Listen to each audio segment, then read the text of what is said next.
Thank you for staying with us on the AM show. After I shared my blunt thoughts, me, Manu Bokiti, me kana piao, and I'm gone. But we have in the studio, we're continuing that conversation. I did promise that we would continue from here. It has to do with yesterday and all that happened in respect of the demonstrators, Democracy Hub. They had made it clear that they wanted to demonstrate, informed the police long ahead of time. There were some last-minute, 11th hour attempts in court, basically, to get them not to embark on the demonstration. This morning, we have lawyers, academics in the studio who are going to be walking us through what precisely the 1992 Constitution says, whether the police service, it used to be a force service, determines who goes on demonstration and who does not, whether the application for an injunction necessarily means that people are already injuncted even before the conclusion of the court processes. We see the EC. They were served. They are still going ahead with their situation. So what are the dynamics? This morning, we host our guests, especially on that beat. We have a lawyer, Kweku Pencil. You've often seen him on Zoom. Today, he's decided to grace us with his presence in the studio and share with us his beautiful smile. He's right there. And then, very close to me, Dr. John Osai Kwapong as well. He's an academic.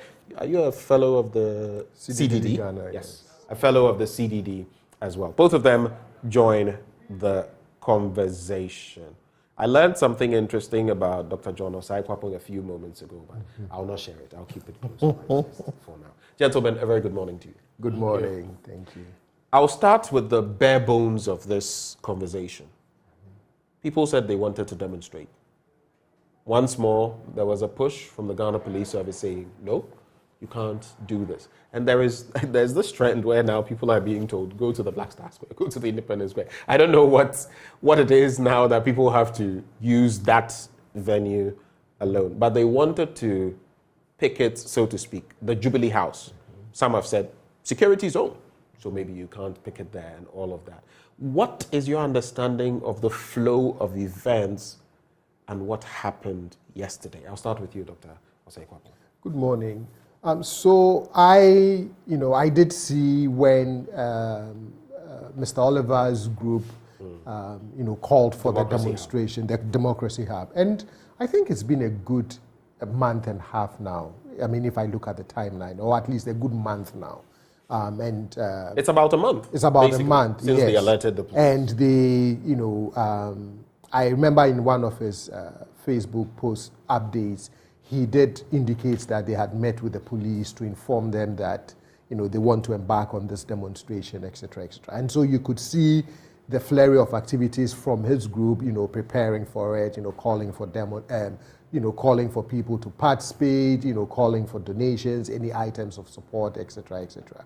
And then, of course, the day before, I read news of the police, filing, an injunction in court to stop the demonstration.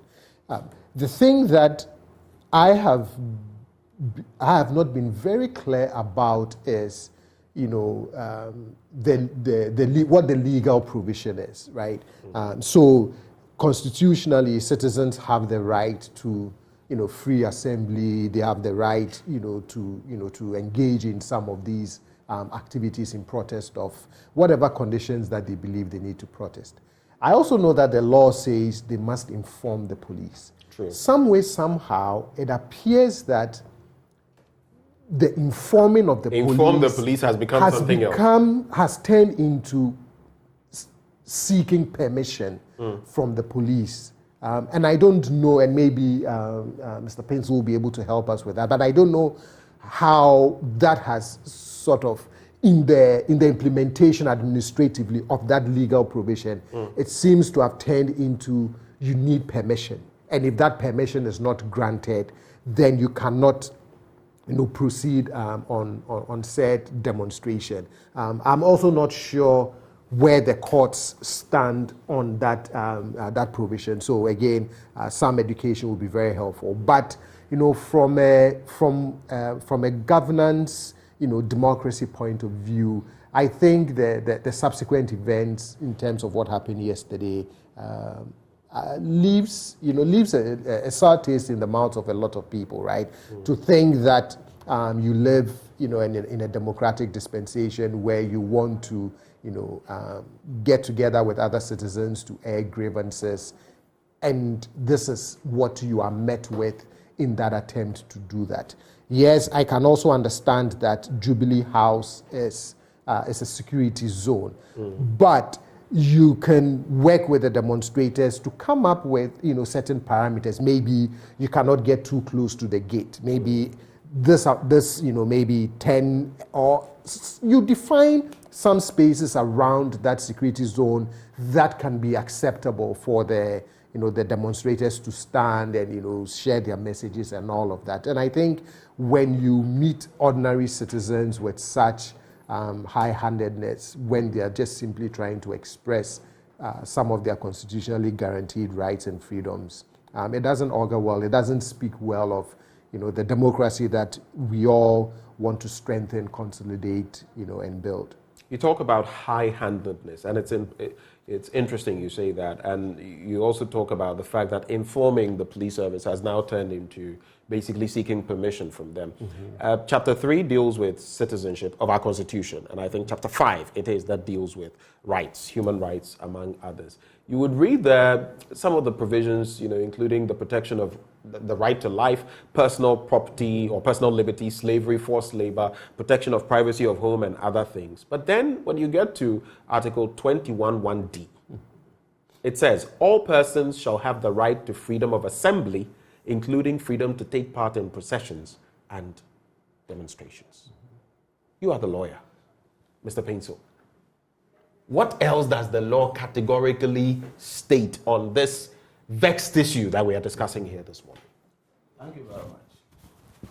That freedom to go on demonstration crystallizes in the Public Order Act of 1994. Right. And that act defines clearly what rights citizens have, what responsibilities the police have in any situation where citizens want to exercise that right to demonstrate. And it starts with, because you raised the issue, it starts with a notice that ought to be given to the police to advise the police about the holding. The law calls a special event. And the special event goes outside demonstrations. It even includes adoring chiefs and so forth and so on. So when you give the notice to the police to go on a special event, you indicate the date, the time, the route you want to use, the time you want to start, the time you want to end, and so forth and so on. True. It must be contained in the notice. And when that notice is delivered to the police, the law requires that upon receipt of that notice, if the police have got any reason to believe that the holding of that special event may conflict with some other rights of citizens, or there's reasonable cause to believe that it will affect public safety, public order, Indeed. whatever, then the police have a duty to write back to the organizer of demonstrators to inform them of the reason why they have for not approving that request. And those reasons must be in conformity with naturally the Public Order Act, and it must be reasonable per the law. Naturally. In that sense, because just as rights and responsibilities, rights, you have your rights up to, they say rights end at your nose, where the other person's right also begins. So your freedom ends at where someone's nose begins. Exactly. Yes, that's where your freedom is. So, and then the police then have to advise whether the event must be postponed to another day, or the route or the venue must be changed.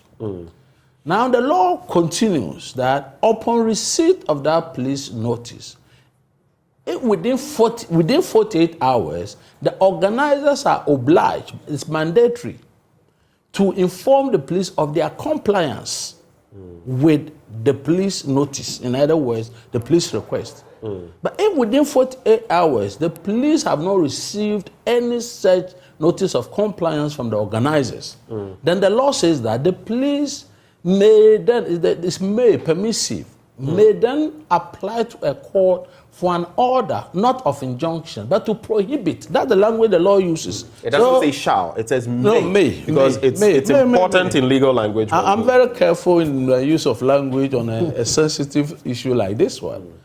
And so even where this injunction business arose, I don't know where it begins and where it ends, the law says prohibit. Apply to the court for an order to prohibit the holding of that event. But does an injunction not serve the same purpose? A prohibition is a different thing. Even though an injunction may serve in law, we use different words have acquired specific. So give us the clear delineation of prohibition per the law. Prohibition means that you mustn't do it at all. Okay. At all. That's what the law says that the police must do.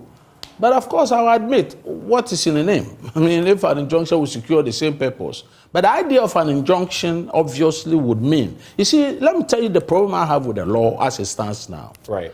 As I speak, with due respect, I'm not even sure we've got what we call a legislative instrument that defines the nitty-gritties, what must do, because we are speaking generally of the police discretion and so forth and so on. But at the point where we are, if the police makes the application, the assumption, and see here a lot of assumptions come in. The assumption is that when the police has brought an application, it implies naturally that they've given notice that the event must not be held and must be prohibited. I mean, that's the assumption. Does the application for an injunction necessarily injunct, so to speak, the one who has been injuncted, so to speak, from embarking on whatever? Because I cited the issue of the EC, and very soon I'll cite the MPP versus the IGP. You are. We'll come to that. You see, there is a whole debate on that issue, but I will illustrate, because I think on this same show last week, I gave you some illustration about this point, that the mere filing of an injunction, dependent, and watch my lips, on the circumstances, may operate to effectively restrain a person. What meaning that non-compliance or any step that you take, because every time that a matter is in court, we say it is sub judice. Sub judice means that you must not do anything with the intent or the idea of changing the outcome of what is in court. And when you do that, we say, well, you're acting prejudicially. I know that. So then there have been instances where, against the pendants of application for injunction, the person went ahead and the court made a finding of fact that that conduct amounted to contempt of court. And there have also been instances where the courts have heard that the mere pendants of an application for an injunction does not operate to restrain a party from going ahead. And I gave you the example of Expert Pekon, where a chief was restrained from performing certain functions and duties because there was an attempt to destole him. He went ahead and did it. He was convicted in the High Court. When he came to the Court of Appeal, the Court of Appeal said the institution of chieftaincy is too important for it to be allowed vacant, and that allowing a mere application injunction to restrain him would amount to So there are clear-cut cases. For example, when it comes to immovable property, land. Right. I mean, if you go and do X, Y, Z, for example, you put up a building, yes, you're already trampling on someone's right. Right. If it comes to maybe taking down the building, that could also have its own consequences, because you went ahead, let's say, in contempt of court to take over the land. But that is a more clear-cut issue. In this instance, what then does where then do we draw the line? You see, the determination is always ex post facto. The determination of this issue, that depends of an application.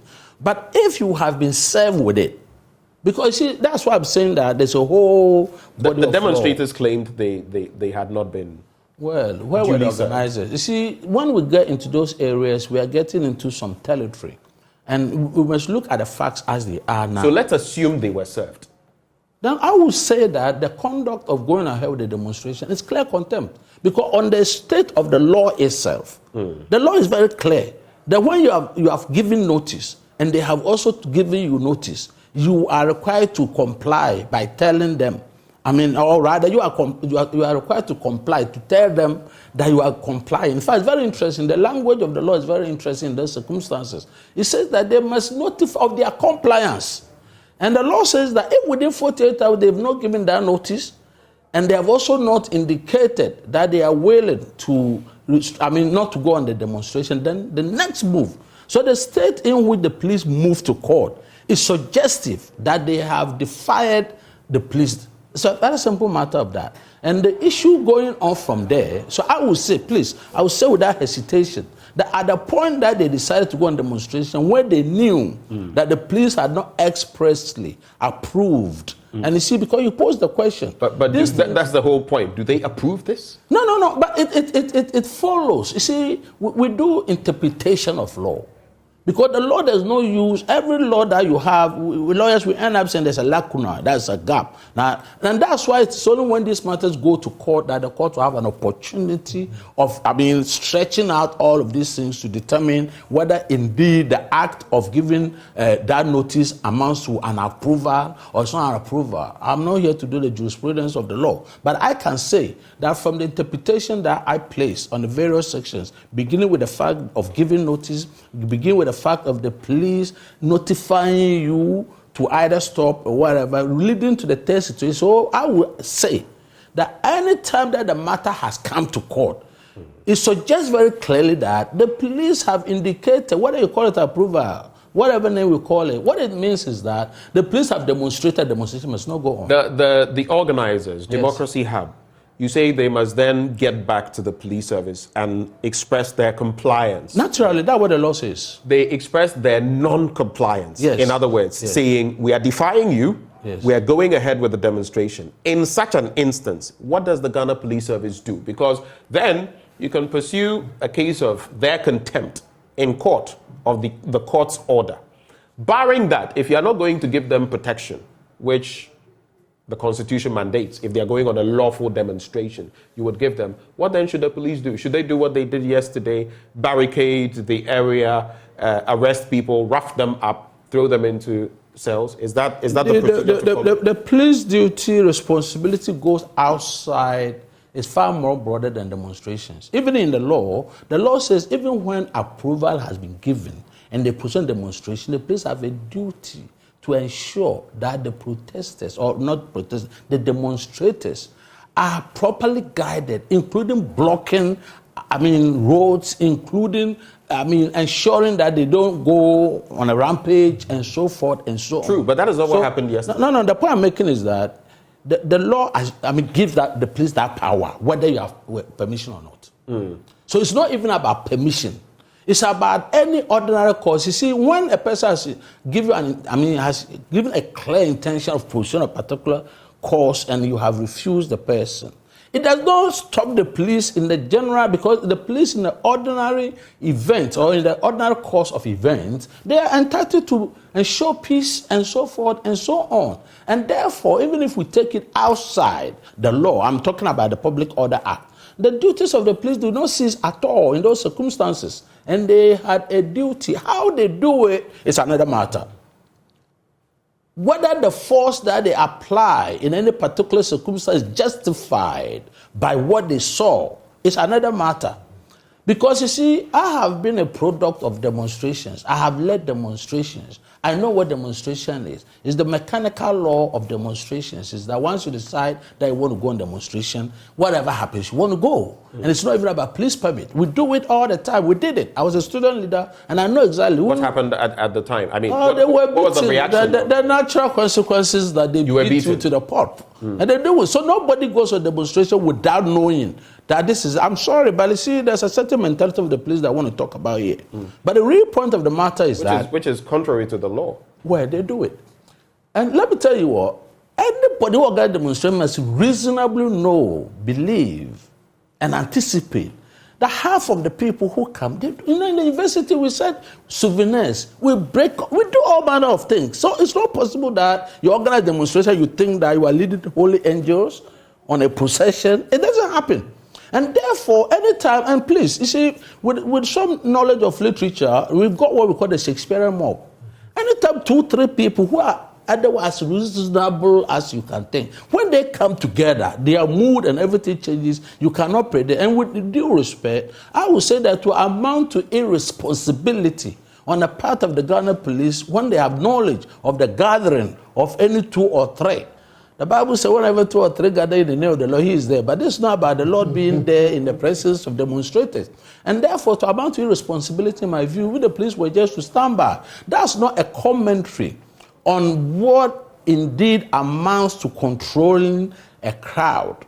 Because when they go outside the Lord takes his call. But let me show you why we are having a problem in this country. These things happen all the time. You remember Honorable Sosu last year? They say led a demonstration. Nothing happened. There was so much hue and cry. You remember Kumiprek way back? People died. Nothing happened. All the hue and cry.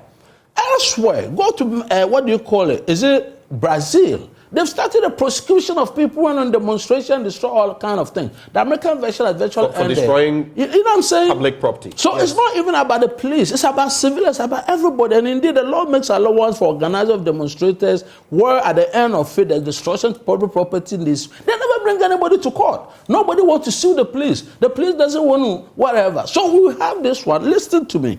It's going to be a perpetual thing. Unless a day comes, because everything, you know why, it's being placed within the context of politics. In Ghana, everything has been politicized. I will get to that. It's a major point I want us to look at. In fact, I want us to look at it in respect of the weaponization of the police service through politics. But before we get there, how do you respond? I'll quickly cite the case shortly of the MPP versus the IGP when some articles of this, the Constitution, Article 21(1)(d) that I cited, also came to bear face to face with the Public Order Act and what it says and what the court said on the back of that. But on the face of what he's saying, what is your reaction? So as I listen to the explanations, you start getting the impression that there are quite a number of parts that needs to be brought into some kind of harmony, right? To ensure that you create the environment where citizens can still go on demonstrations and protest, but the police can also do their work. Because after all, the police also, even when quote unquote they approve, have to still accompany these demonstrators. They have to offer them protection. They have to make sure that they don't get out of hand. That's the whole idea of public order, right? That even as you protest, you still must, keep the public safe. The fact that you have a right to demonstrate doesn't also mean that you have to put other people's lives or property, into jeopardy, or you have to make them feel threatened. I'm also then wondering if, and I'm not a big fan of running to the courts every time. I often say this, particularly around issues dealing with the Electoral Commission. I think there are things that within the purview of the law, you can resolve some of these things administratively, so long as you are not breaking the law in coming up with certain administrative decisions and practices. But now I'm wondering if to get that harmonization and that clarity, we may have to go back to the courts and probably the Supreme Court to get some clarification on what this all means, informing, responding, compliance, not compliance, injunction, things like that. Do we have to get some final authority to say, this is what it all means and this is what the law is trying to say? Because we keep coming back, to these things. I mean, you remember a couple of years ago, it's what like happened? securing a technical knockout, finding a way of, we can't knock the person out, in terms of knocking them out and then having them fall down. So let's use the technical route where you've not knocked the person out, but the referee says, the fight is over when you're raring to go. Well, let me cut in here. I've been wondering, why is it that it's the police which always goes to court? We'll get to that.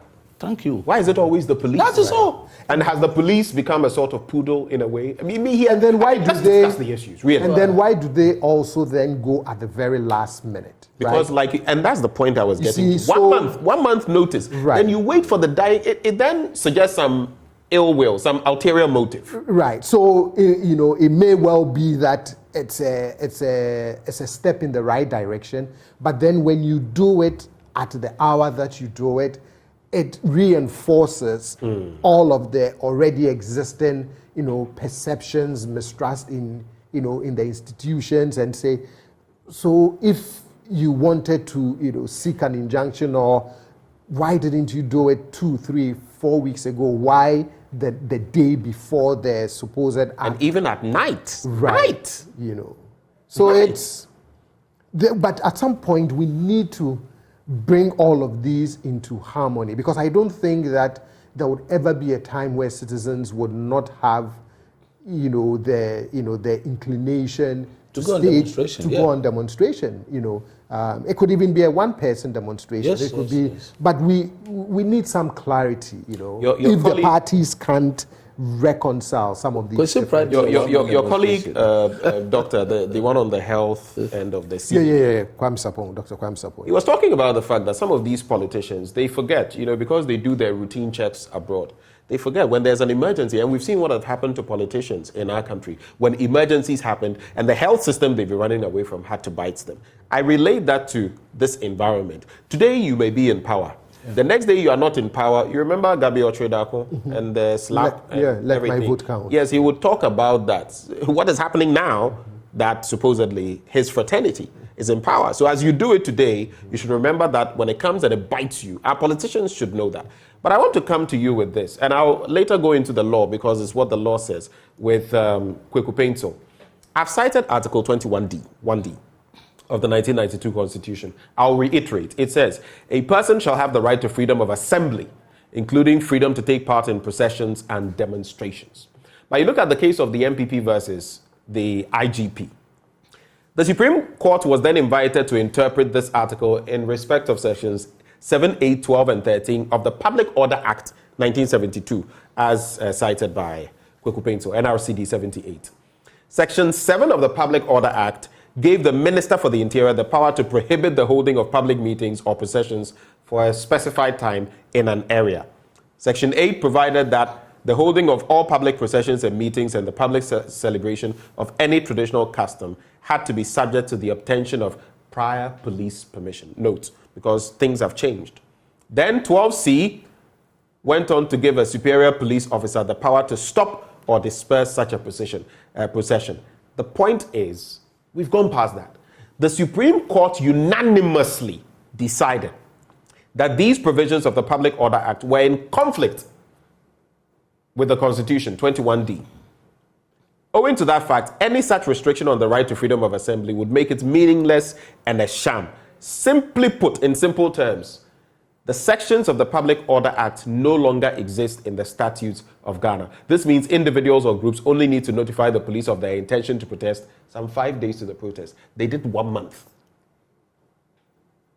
Last minute, snuck this injunction through. Hey, you can't go. And the people said, lie, not this time. And it's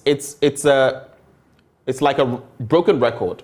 This tape has been played over and again. It's almost become a modus operandi of the Ghana Police Service. And it's becoming problematic. Yeah. So how do you react to this? And the other thing too is what guides the police decision of when to approve or not to approve a particular demonstration, right? Because we've seen other demonstrations where the groups or the individuals have met with the police and they've worked out the route and all of that. So how does the police service determine which demonstration is quote-unquote acceptable and which one is not acceptable? But if you look at what you just read, it just seems that what the court was saying is, at the end of the day, what really matters is that basic, fundamental, constitutional right of the citizens.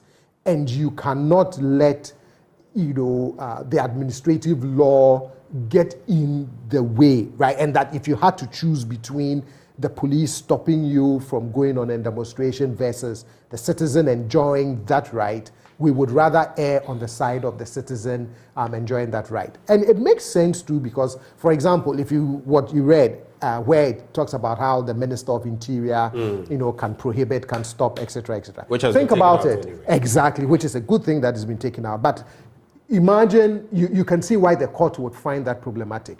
The minister is a political appointee. If someone wants to protest his or her government and they don't want that public dissatisfaction displayed, you can see how they would exercise that right. So it's a good thing that the court declared that unconstitutional. But again, it brings me back to my earlier point, which is, with all of these moving parts, do we need another court decision that helps us to bring it all into harmony going forward, so we don't end up here again between the police did not approve, there was an injunction, you still went ahead, etc. I'm even very cautious. That word approve, I think we should, because they don't approve. Yes, and that's why I keep asking. They don't have any such power. How did it become? My understanding of the provision of the Constitution is concerned. But let me come to you, Kwaku Paintsel. On the back of what I just read. Yes. MPP versus IGP. And it's interesting because the MPP is in power today. Mm-hmm. And the MPP had to embark on this back then. You're right. Do you get it? So sometimes this is where the political coloration sometimes comes in. I'm reading this. You can check it out on Joy News on Facebook. Lawyer Kofi Bento also says, Jubilee House is not out of bounds. It may be a security zone, but it is not out of bounds. I've seen people at the White House, within a certain perimeter, protesting. And they're allowed to do so. Why not here? What is happening? Your take. So on this, what I cited from the NRCD 68, and this as well. The discretion given to the police is that if they make a determination, if you are talking about Kofi Bento having said that it is not, is that a judicial pronouncement?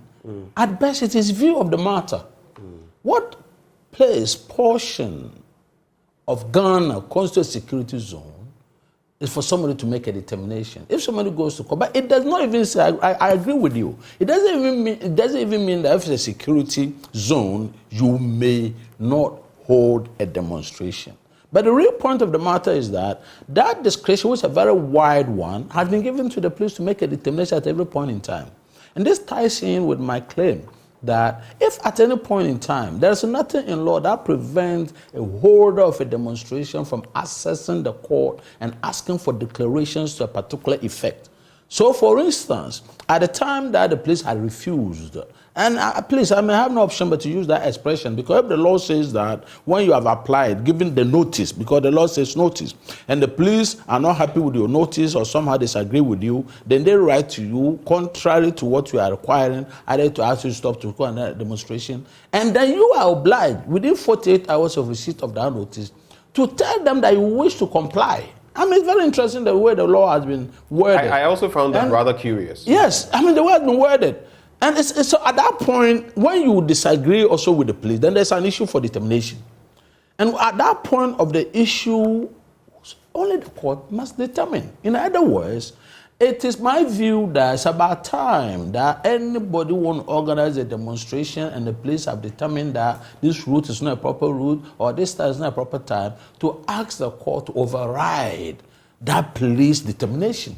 Because the power of striking out orders, decisions of all is given to the High Court by what we call certiorari. And the court then will have an opportunity to make it. You see, because those things are not happening, we're going to have this perpetual debate as to whether Flagstaff House, and even if it is, of course, why not? So therefore, when these things are streamlined, it is going to come that, maybe once we all agree that, of course, this person is good, but you can still hold demonstrations. But please, let's come back because of the political calibration. What is a demonstration? What is it that you want the public to hear? Why is it that you think it must be done in a particular place for the Ghanaians to hear? Have you not heard enough? Even this debate that is going on, is it not enough? If you fail to come out in whatever, please, I've been a convener of demonstrators and whatever before, so I'm not pretending. In our time, what we do is that we wait till a day or two before the event, then we'll give you the notice that this is what we're going to do, because we're operating the investors its own regulations and stuff like that. And we were doing it, we were just being mischievous, because whatever you say will not matter, because what we decide to do will go on in any case. We're not even applying to anybody. We'll do it with all the risks involved. But it's about time in the constitutional dispensation that we need to sort out all this very clearly. So my clear view on this matter is one that it's about time that citizens who have rights must also activate those rights through proper channels. So in other words, you want, because like you said, the determination served to the police, or whatever determination they had arrived at, these demonstrators could have gone to court Naturally. to quash that determination. To contend, of course, including and of course, go ahead with the demonstration, bearing in mind what consequences there could be on the back of the injunction. Because if you read the police statement, for example, on the arrest of the 49, it says the police today, that is yesterday, have arrested 49 suspects in connection with an unlawful assembly and violation. Violation, that is what they say, of the Public Order Act. Was that it? It says the 49 suspects who are currently in custody assisting in the investigation were arrested within the vicinity of the Jubilee House and the 37 Military Hospital area. Again, like Kofi Bento said, the fact that is the presidency doesn't make it immune, his thinking. But this is the crucial point. This was as a result of the flagrant disregard of the court process served on the organizers of the Democracy Hub, which seeks to prohibit them from embarking on a planned demonstration within the vicinity of the Jubilee House. Wait. Enforcing this application, we don't even know whether the police service will win or lose the application. We don't know whether they will win or lose. Yet they are enforcing something that they could eventually lose. And what would be the consequence? Dr. Kwapon, you were saying. What then is the consequence on the civilian and his right to demonstrate? So were we erring on the side of caution here? Were we erring on the side of the citizens rather than the police service? Those are the questions to be asked. Because you can't enforce, court orders that are mere applications. It's an application. No. Please, let's distinguish that. Was it like a court order? No, let me make a distinction. If they said an order, it means an order. An application is never an order. Let's be careful about that one. And please, I will explain. They had applied. I will explain. Typically, what really happens is that whenever an application for judgment can be made in two stages. The first part, what we call ex parte. Ex parte means a hearing without notice to the other party. True. So what then you do is that you go there and the judge, between you and the judge, you show him good reasons why, if you have to put it on notice, it's going to be to whatever amount to mischief and stuff like that. So the judge gives you an order, what we call an interim order. And normally the rule requires that an interim order must not last for 10 days. Must not last for more than 10 days. And once the order has been issued, it is served on the other party, and the other part, then you repeat the application on notice. So it is only when it comes on notice that the court will then determine the case on its merits. In other words, the interim order is obtained on the basis of an affidavit of your own, who the judge didn't hear the other part. So please, let's not mix it. See, I've not got all the facts, but then if the police talks about an order, I like to believe that they obtain an order of some sort. I do not, maybe I have to read the document again because I'm merely stating that. But what we know is that there had been an application. And an application is where it is. So let's stick to that. If it were an application, is that tantamount to let me tell you something. Having the power to I've gone through this argument 25,000 times. And please listen very carefully. If you have a spouse, because we go outside to make this, do you have a spouse who's running out of the jurisdiction with your child? And you apply to the court. And with knowledge of the order, not the order, of the application, and before it is heard, he runs out of the jurisdiction with your child. The problem that we have is that in other jurisdictions, where you come from, a judge can be waking up in the middle of the night to make an order. In Ghana here, we lack all of these things. Even when the judges go on vacation in the high court, that's a whole lot of this, which I don't even want to delve into. But it will be a very dangerous thing for us in this country to begin to think and believe that every time that an application for injunction has been filed and it has not been heard and determined, people can defy it can never be the state of the law in this country. So it then also means it's tantamount to the fact that what the EC is also doing is wrong. Is that what you're saying? Naturally. So what the Electoral Commission is doing is also wrong. Naturally. Okay. What's your take on that, Dr.? So then it just looks like if I want to organize a demonstration, or if a group wants to organize a demonstration, they can't even fix a date. They can't say, look, on such and such a date. It becomes really tricky to plan a demonstration. Right. It just seems like you have to clear all of these administrative and legal hurdles to the point where you can only say, at some point, we will have a demonstration. No, you probably can't, because the night before, the police could. So I'm sure it's only in the morning when you wake up and you've not been served with any court process, and then you are actually on the street, then you say, okay, we can. I mean, how can you do right. that? And I also believe that you don't want it to be burdensome for citizens to enjoy their constitutional rights, right? That the institutions that safeguard our democracy have to find ways to ensure that they keep reducing the burdens on citizens in trying to express and enjoy any of these rights. Like you said, in the middle of the night in other jurisdictions, you can wake a judge up, right? So let's say the police went to the court with this application for an injunction. Could it have been possible that even if it was midnight, some judge could be woken up to give some temporary order to say, hey, demonstrators, I have this thing from the police.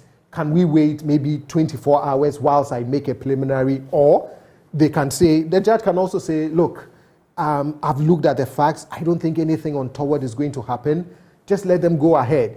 Or vice versa, the determination. So the demonstrators could have also had access on the back of what the police had said. And we think this and that and that. And the judge could make a determination that I'm in agreement with you. Go ahead. That is so. Even after, post the fact of the police. But again, it also goes back to one of the things that I also regularly worry about.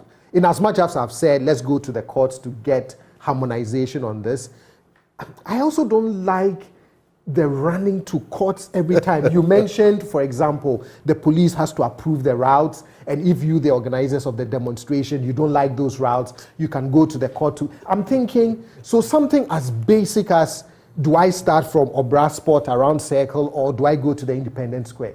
Why can't we just resolve this as we are planning this administratively with, let's say, the police, right? That such minute details, do we have to go back to to the court? Because again, for me, it's the burden, right? You want to make sure that citizens trying to enjoy their constitutional rights do not create a lot of burdens on them. I mean, it comes as no surprise that if you look at Afrobarometer on our civic habits, very few citizens do indicate that they join others to raise an issue or they would go on a demonstration.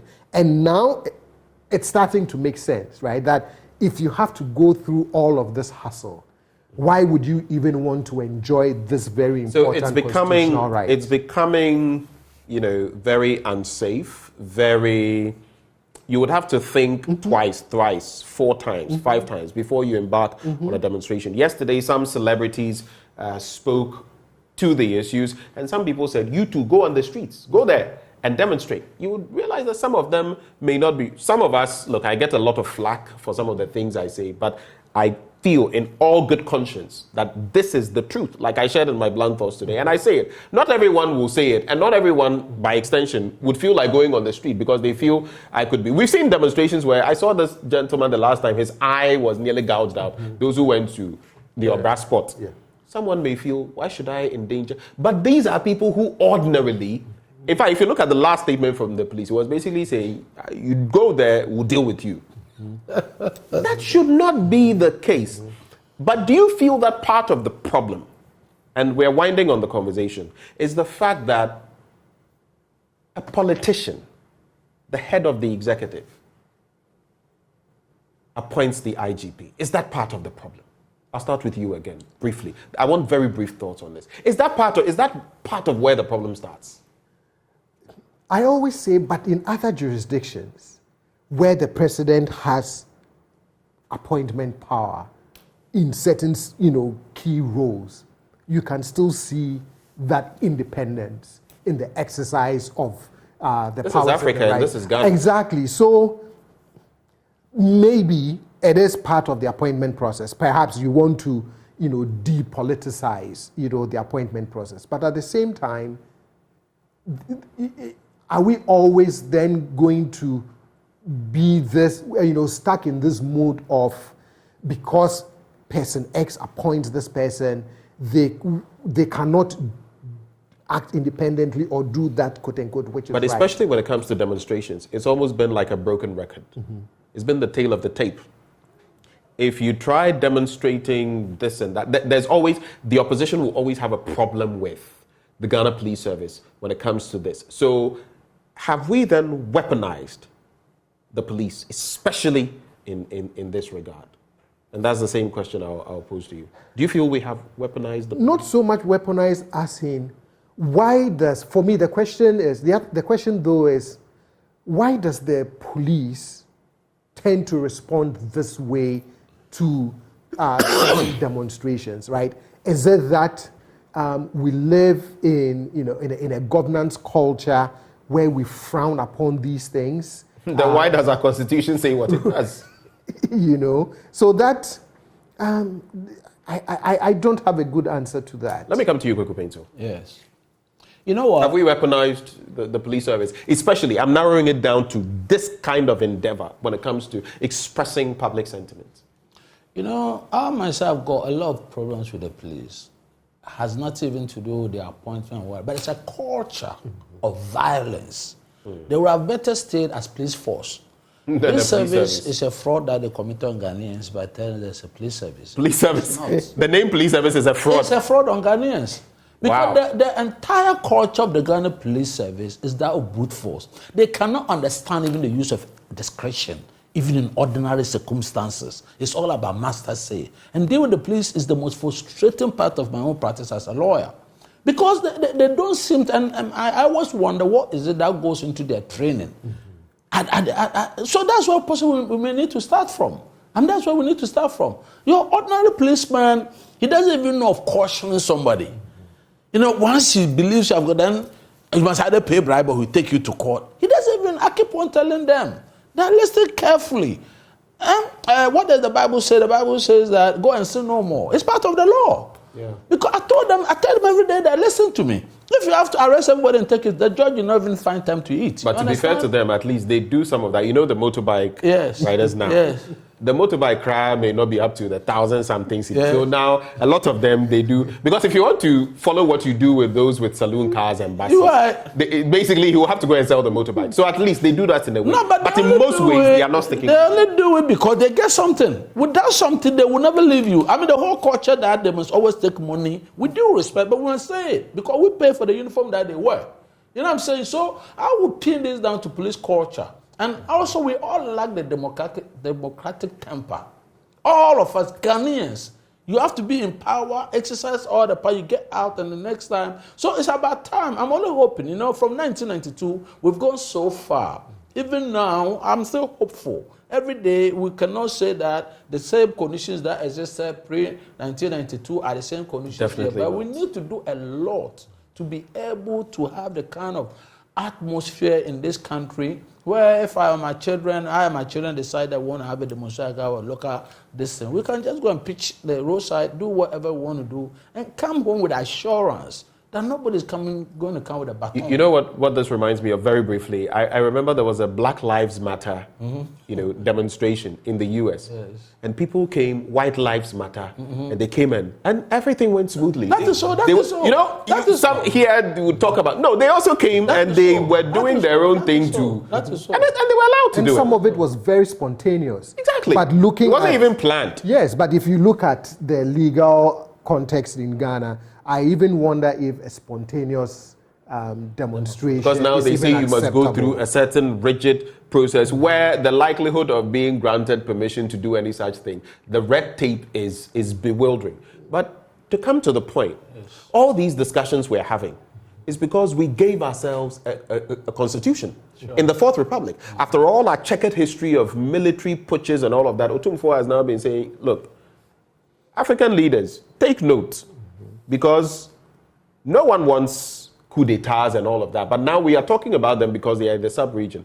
But do the right things, because if you don't do them, those are the very things that push people for implosions and explosions to happen. Why am I saying that? Our constitution says we've adopted this, our aspirations, our ambitions as a people. That's why some people say maybe we should relook at the 1992 constitution.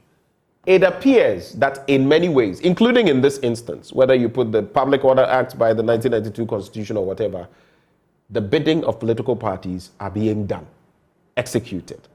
From where I sit, I think that it's a recipe for disaster if, like you said, we don't find some solution to it. It could lead to an implosion.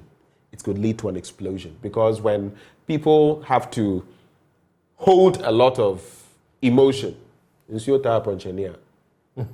Eventually, they will have to bring it out. What then do we do to avert such a situation? Court? Going to court to find some specific delineation of what the law should be? Should we tweak the Constitution? What do we need? You know, if you look at our political history or constitutional history, we started with the 1960 Constitution, which was a very thin document. We came to 69 Constitution, which became enlarged. We came to 79, getting bigger, 1992, the bigger and the bigger, because we believe that only by specifying, stretching out every area. Of course, 1960 Constitution didn't have any provision on fundamental human rights at all. But then when we come to 69, we decided to make allowance for the excesses of the Nkrumah government, and now the fundamental human rights have been increasing up to 1992 Constitution. But what we lack, you see, that's the accusation against us Africans, that we adopt institutions and we adopt provisions of other constitutions, but working it out as a people. Because those places, the point that they reach where they got that provision there, in America, it was through a civil war. They went through because all these checks and balances came into their system. So we also, I'm talking about the democratic temper, which must be part of democratic governance, which is part of what we as a people. A time has come in this country that however large a group, the police will even help them, assist them, make them merry. And let them have their destiny and have their say. And the organizers of these demonstrations will also begin to use, with respect, civil language, organize themselves so well, avoid insults, and so forth and so on. Because every time when we go on demonstration, the police who have come in, we have ways of provoking them. I'm talking about provocation. What is your demonstration? In America right now, the auto workers, they are going demonstration. They are standing by the roadside. They've got their placards, and people are honking, and people are giving them. It's the most civilized way of demonstrating. We never do those kind of things here. Every demonstration must be accompanied by violence. Every demonstration must be accompanied by insult. I'm not a gun, but even this thing that they've adopted for holding demonstrations, it's provocative. Because like thieves who are occupying this thing, when you begin to call the governors, the people in charge, as thieves, and you are using that, then they must anticipate. So this is how we go about it. So it's about time that we all must, I want to use the right word. It's like we detonate or whatever. We must do it gradually, slowly, and come to a point. Because this is the only country we all have, whether we like it or not. If Akufo-Addo goes and Mahama comes, country broke, country no broke, we're all there inside. It is going on, and it's about time that we call the politicians also to order. Thank you. Your thoughts? So let me borrow your term, the democratic temperament, because I think that is something that we can use as a really good point of reflection. But I would put more of the responsibility on our institutions, the institutions that make democracy work, and those who run these institutions, the police, the courts, the electoral commission, the parliamentarians, etc., etc. I think it is more incumbent upon them to develop that democratic temperament that places the citizens above whatever discomfort. I don't see that happening naturally. Good point. I don't see it happening. Yeah. We can talk about it, but let's face the facts. I don't see it happening naturally. So we may either have to forcefully take it or go to court to seek some sort of determination on this. It's not going to happen. We've been how many years in the Fourth Republic? It's not going to happen. But I think a day will come where, or at least there are enough examples from around that it should serve as some guide for us to be able to develop that democratic temperament. I really like that, that phrase. Yes. We have just about 1 minute. I want you to do this. I don't want to end the conversation without doing this. Yesterday was Nkrumah Memorial Day or Founders Day, whatever you choose to. I think of it as Founders Day with an apostrophe S. My lights went off yesterday, unceremoniously. I had an event. I had to wait, play the waiting game. Finally, it came on and I ironed and went. And then we saw also what happened with the demonstrators. When you look at Ghana today and think of the dream of Nkrumah, where do you think we stand? Start with you, end with you, we're gone. We still have work to do. We're a long way from home. That's the way I also put it. Yes, because the dreams and aspirations and expectations of Nkrumah outlined in his policies and even the books that he wrote and wherever. It's now that Africa is waking up to those fundamental issues that Nkrumah raised way back in the 60s. And I'm hoping that that dream will one day be achieved. Maybe it's not about generation, but we've got a duty to ensure that we continue with a well-laid path which will ensure that generations after us can build upon it. That's the way I want to put it. I shared this in my blunt thoughts. I'll share it again because these are the words of Nkrumah. He says, "We have awakened. We will not sleep anymore. Today, from now on, there is a new African in the world."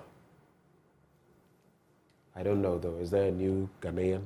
Well, Nkrumah also said, if you remember, African is a new type of man, a dedicated, modest, honest, and devoted man, a man who submerges self in service to his nations, a new kind of man whose modesty is his integrity and whose meekness is his strength. Africa needs a new type of man. Nkrumah said it. He did? Yes. That new type of man? Yes. I don't think we found We have not found That new yet. type of person. That new type of... Indeed. Thank you for the correction. Man or woman. But you know, especially in the law, when we use these terms, they are generic. They are not... I know. And it also reminds me of that quote that the day the power of love will supersede the love of power, then things will start blossoming. I think many of our misleaders, as I call them, are just infatuated. It's the love of power, not the power of love.